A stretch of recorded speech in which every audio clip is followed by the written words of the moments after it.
So apparently a Raptor version of the Ford Ranger is on its way to North America, but it's not here yet. So until it arrives, and if it ever does that make this new Tremor package a sort of band-aid solution? No, it doesn't have any of the performance extras, but there is a whole bunch of other stuff here that makes it even more capable off-road. But the best part is, none of it messes with the way it behaves on it.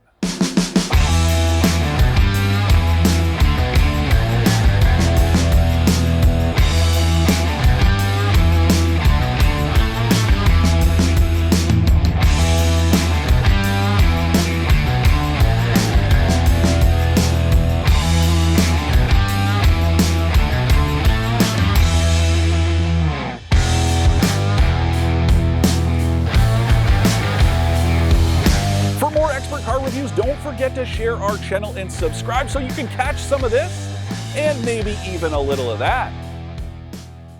I'd probably describe the way I feel about the Ranger as good, not great.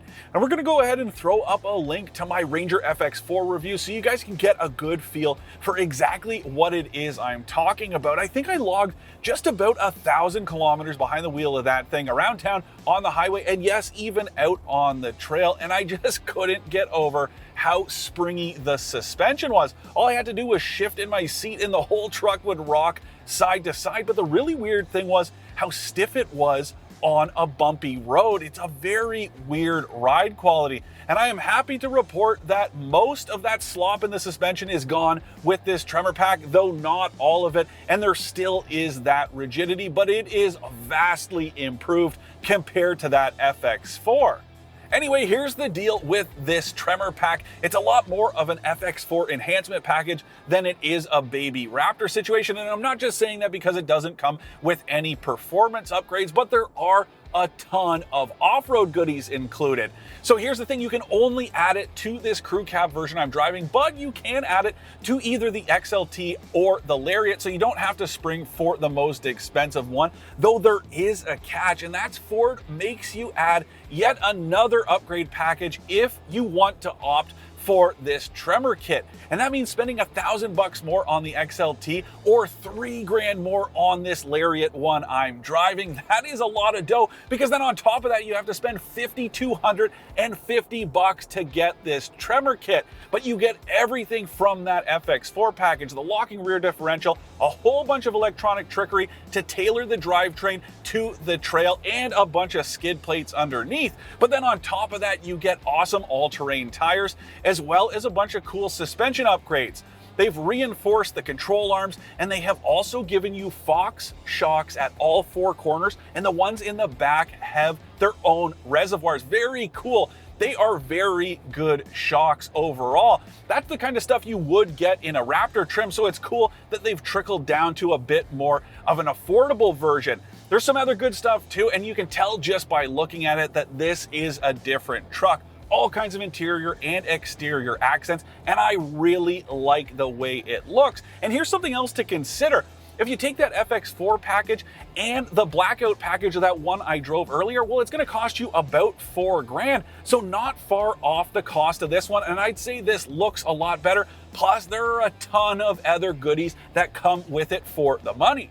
Suddenly, this is looking like pretty good value, especially because it addresses one of my biggest complaints about that FX4 trim. The tires, all you got were measly all seasons, and when I was out on the trail, they got caked with mud so quickly, and so they were just spinning and slipping, especially when I hit a rocky section. These general grabbers are perfect. They're gonna make sure you can put the power down out on the trail, but the cool thing is they're not too noisy out here on the road. Honestly, I usually don't get too hyped about tires in my reviews, but these things are definitely worth mentioning. And they also help to justify the extra cost here. I've got to tell you, it might surprise you just how capable this thing is when the pavement ends, and all these goodies that come with the Tremor pack only make it even more so. But since you're probably going to spend most of your time on the road, rest assured it's just a mild-mannered mid-sized truck that's great for the drive to work or whatever else you have planned, though it's not perfect, and some of my complaints are the same as they were last time around. And first and foremost, I wish you could get a V6 under the hood or a diesel, especially if you do plan to do any towing with this thing. Officially, Ford says it can pull 7,500 pounds, but a gas engine like this that's only 4 cylinders is going to have to work really hard to pull any kind of weight, and that means a bigger fuel bill. This motor is the same 2.3 liter turbo that you get in the base Mustang, but obviously it's been tweaked for truck life. It makes 270 horsepower and 310 pound-feet of torque. That's competitive with a V6 engine in something like the GMC Canyon or Chevy Colorado. Again, just one more reason though I would like to see a V6 under the hood. But this one does behave a lot more like a traditional V6 engine than a turbocharged 4-cylinder. Instead of that low-end kick of torque, it really is more progressive. And I do have to say it's mostly smooth overall. There's just a little bit of turbo lag off the top, but it's not too bad. My bigger problem is the transmission it's paired to. It's a 10-speed automatic and it just has all kinds of quirks. Very weird. Let's say you're out on the highway and you go to pass someone. Sometimes it just doesn't seem to know what it wants to do. If you put your foot into it, it hesitates before it downshifts, and it can even bog down like a manual transmission when it's stuck in too high of a gear. That stuff is very troubling. Yes, there is a sport mode, but you shouldn't have to drop it in there every time you want to go and pass someone. And then even just in casual cruising, sometimes it's like it wants to upshift and then it doesn't, and so it just kind of shudders. It's very weird. And I gotta say, one of my favorite comments on that last Ranger review was some guy that said the 10-speed was fine and that I just didn't know how to use it. I hate to break it to you, but this is an automatic transmission. There shouldn't be any tricks to using it aside from making sure you put it in tow haul mode when you're hauling around any weight behind you. This isn't a manual. You don't need to know the nuances of it or learn how to heel and tow. That's like telling me I'm steering wrong or using the brakes wrong. Weird flex, buddy. Though I will say these brakes are another sore spot because there's just not a whole lot of bite at the top of the pedal travel. It makes this truck feel a lot heavier than it actually is. Anyway, all the truck stuff is down here on the console, and I do really like the way Ford clusters its features and functions together. So you have stuff like trail control, traction control, the tow haul mode, all down here with these buttons. And then you have the terrain management system with this button in the middle of the dial for the transfer case. Now there's no automatic setting for the 4-wheel drive, which is a bit of a shame, but there are both 4 high and 4 low settings. And truthfully, you're not gonna wanna spend too much time in 4-wheel high, or at least any more time than you absolutely need to. It's really going to wear on that transfer case and add to your fuel bill. But it is good for when you're launching a boat or trying to drive up a snowy driveway, or yes, even on most trail situations. Very handy. And then there is 4-wheel low. Now that is the low range, and you definitely don't want to use it outside of serious work or off-road situations. It's meant for low speed, and you only engage that when you absolutely have to, when you're out on a trail and you really need a little bit of extra traction. Now, speaking of out on the trail, there's another really cool feature here with this Tremor package, and that's these toggle switches up here on the dash so you can run any accessories you want, like off-road lights or even a winch. Very cool, because I would hate to hack into the dash on a brand new truck just to run some switches. I like that you have 6 of them up here so you can run all kinds of different accessories. And that covers all the extras, but let's talk about some of the basics. And I do have to say, when you look at this cabin, you can tell that this truck has been around for quite a while now. It's only been on the market in North America for about 3 years, but it's existed in other parts of the world for a decade now, and you can definitely tell when you take a look at this cabin. First and foremost, this 8-inch touchscreen, well, it is pretty laggy, though it does have both Apple CarPlay and Android Auto, so you can hook your phone up, and it makes it way easier to use. Really laggy overall, but not so much when you're using CarPlay or Android Auto, though I did get booted off earlier today, which was very frustrating. The HVAC controls do look a little dated too, and some of them are hard to see at a glance, especially this heated seat button or even the temperature control, but I do like that there are lots of physical buttons and knobs in here to control everything from the HVAC to the audio, and they're mostly easy enough, especially these ones on the steering wheel. Love to see that. Now, I was chatting with some friends in a group chat earlier this week, and the talk of the Ranger's size came up, and I have to tell you, I am a big believer that something like this is going to do the trick for most truck owners out there rather than the half tons that are just so popular. And I know a big part of the conversation usually jumps to the price. So the 54.5 grand Ford wants to charge you for this fully loaded Lariat with the Tremor package doesn't make my argument very strong, but I'm telling you, it's not about the money. It's about buying what makes sense. What's the point in buying a full-size truck if you don't need it? And trust me, this one is way easier to live with. If you're not using it for truck stuff most of the time anyway, you may as well go with something that's going to be a little bit better on gas as well as easier to park.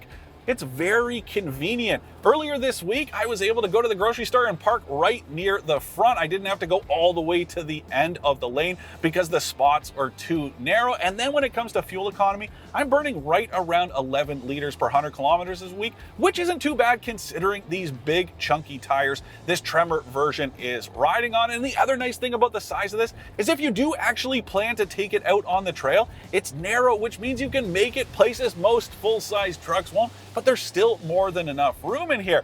Yeah, the back seat isn't quite as big as an F-150's, but you don't feel cramped even if you have someone beside you. It's definitely bigger in here than the GMC Canyon or the Chevy Colorado. I think it's nice and roomy, and it's perfectly fine even for family use. Now, I'm not saying this can do absolutely everything a full-size truck can, but I was able to strap a 6-foot-long outdoor couch in the bed with the tailgate down, which is pretty impressive, even considering this is the short box. Again, not saying this is completely comparable to something like an F-150, but I do think it makes a lot of sense as far as everyday usability goes. And you can also get it decked out with all kinds of great features. I'm talking heated seats, leather upholstery, a 10-speaker stereo system, but a bunch of stuff is standard too, like a dual-zone automatic climate control, as well as a built-in Wi-Fi hotspot and those phone hookups. There's also a bunch of advanced safety stuff too. You get blind spot monitoring as well as lane keep assist and forward automatic emergency braking. Now you do have to pay extra if you want adaptive cruise control, but you can get it with both the XLT and the Lariat trims, and it works really well. But best of all, especially in a truck like this, is how easy it is to shut all the safety systems off. If you want to turn lane keep off, just hit this button on the end of the signal stock. And if you want to turn the parking sensors off, there's a button down here on the console. No, that's not going to protect them from getting banged up out on the trail, but it does mean they're not going to beep at you every tree branch you encounter. I like that, especially with a truck.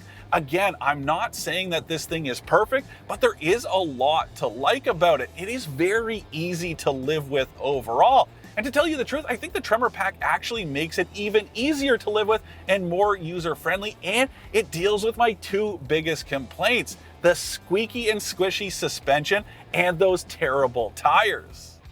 To recap, I like the value the Tremor package adds to the Ranger, the way it looks, and this truck's overall size. I don't like the transmission, the laggy touchscreen, or that you can't get the Tremor package without other upgrades. So this Tremor package doesn't transform this thing into the Ranger Raptor wannabe people were hoping for, but it is an awful lot like Ford's take on that Toyota Tacoma TRD Pro. It also addresses my two biggest concerns with the Ranger FX4, that springy suspension and the tires. If you're looking for a Ford midsize truck to bash through sand dunes, well, you're better off waiting for that Raptor if it ever arrives. But if you want something that looks pretty cool and has the chops to back it up on the trail, this Ranger Tremor fits the bill to a T. But my favorite part about it is you can head out there and buy it today.